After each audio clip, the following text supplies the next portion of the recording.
never asked you before. Did you know? Well, I'm not sure if you knew him. You knew of someone that knew him. Salem bin Laden, the brother. Yeah, we were good friends over in Cairo, and I used to go over to his apartment for dinner all the time. And his right hand man was a guy named Cecil McLean, who I knew through Groom Lake. He was one of the workers on the Blackbird. He wasn't a pilot, but he worked on Blackbird projects, and then he worked in town for a while for a different company, and then got hooked up with Solomon and became his right hand man. And he was his co-pilot, and he did practically everything for Solomon. What was Salem like? Just nice guy, down to earth, and he really liked me. He was always invited me over to his apartment, and of course, Cecil would tell me all the harrowing stories he had about Solomon flying, because Solomon wanted to fly himself. He had a Lear 35 or a Lear 25, and occasionally he would run out of gas. They'd land in the desert. They'd have to get gas trucked in and figure out how to get it out of there. And in 1983, he told me about all the hangar construction that was going on for Gulf War.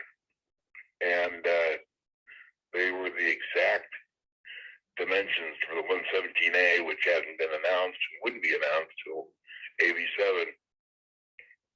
And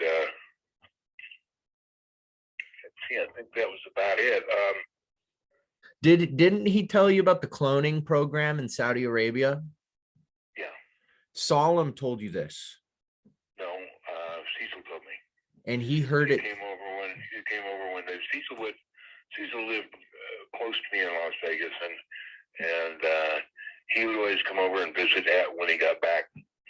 He'd work 3 months on, 6 weeks out, and once he came over, we're sitting in my bar, and he says, "John, if you could only be a mouse in my pocket, what I've seen."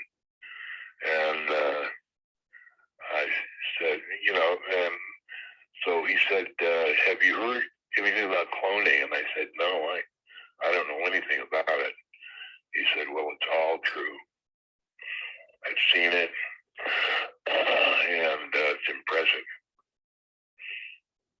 That's incredible. And there, I have a sensitive question for you that probably hasn't been talked about much, but given what you know about the bin Laden family, and given what you know about the cloning program that they have in Saudi Arabia, is it possible that when SEAL Team 6 went into Abbottabad and they killed bin Laden in the compound, that what the person that they actually killed was a clone out of the Saudi Arabia program?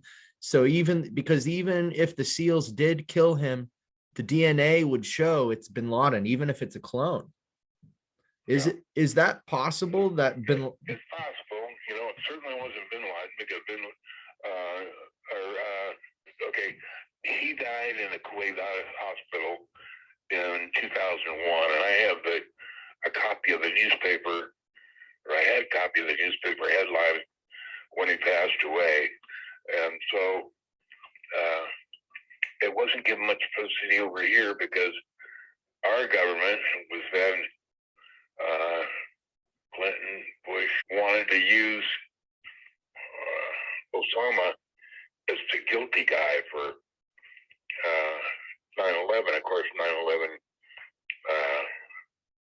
was always an Israeli program, and the project was written in 1981 called the Yinon Plan, YINON,